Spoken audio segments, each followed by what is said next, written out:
Wow, I don't think I have much to add to that. Thank you so much. That was incredibly powerful, and actually from a young person, unlike me. So thank you for representing kind of the age group that so much is said about but less heard from. I won't speak for long. Just to say that what we have been unpacking for the last year, and it's been my great privilege to have spoken to probably thousands of church leaders over the last 12 months about the remarkable spiritual change that is happening in Britain today. And indeed, I would say around the wider Western world, particularly in Europe, we are hearing the same phenomenon that we have described today about growing confidence among young Christians. This idea that if you hold Christian identity as a young person, it is likely to mean something very, very important to you. That is cropping up all over Europe at the moment, as well as potentially rises in the number of young people, particularly young men, who are coming into church regularly. So there is just something remarkable going on. And beyond that, we see this as a generation that is more open in general to having meaty conversations. So in our survey, the age group most likely to agree, whether they're Christian or non-Christian, that it is a positive thing for Christians to talk about their faith with other Christians are the 18 to 24s. And I think there's so much about what we've talked about today, confidence to talk about finance and things that might have been taboo for previous generations, that this generation is saying, let's go for it.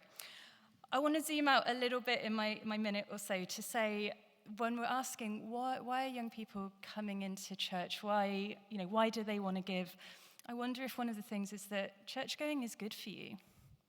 When we looked at our survey, we asked a whole bunch of questions about what we call well-being. So how hopeful are you about the future? Do you think your life feels meaningful? How frequently do you feel anxious and depressed? And things like this. And we found that if you are a churchgoer, you are far more likely to agree that your life feels meaningful, that you feel hopeful about your future, and you feel close to people in your local area. And we controlled for all of that with all your normal statistical things, and the pattern holds. Church going is good for you. And that idea of being close to people in your local area is particularly powerful among young men. So I wonder, when we're thinking about generosity, we've spoken about trust in your local church being a massive factor in whether you're likely to give. There is something about this connection.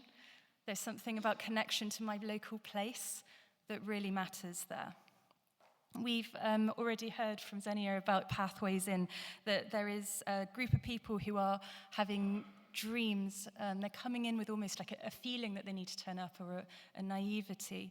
But we're also hearing about people, I've heard this from so many church leaders, of people coming in because they have been served up interesting content on social media. The algorithm gives them something, they're interested in it, it gives them more, that might take them to a podcast, and from that, they learn that people who are interested in these ideas read the Bible and maybe go to church. So they're coming in, the language I've heard a lot is half-formed, but what is so needed is this discipleship. But there is young people, they are so warm in our survey, our young churchgoers. They want to know the Bible better. They want to talk about it with others. They are the most confident generation to talk about the Bible with others. But there are some warning signs as well. They, of all churchgoers, are the age group most likely to say that they struggle to find people to learn from when it comes from the Bible, and they struggle to find appropriate resources. They want to know their faith better. They want to go deep. They want to wrestle. But they're also telling us that there is a gap. And it's on all of us to kind of step up and fill that. I'm going to stop there. Thank you so much.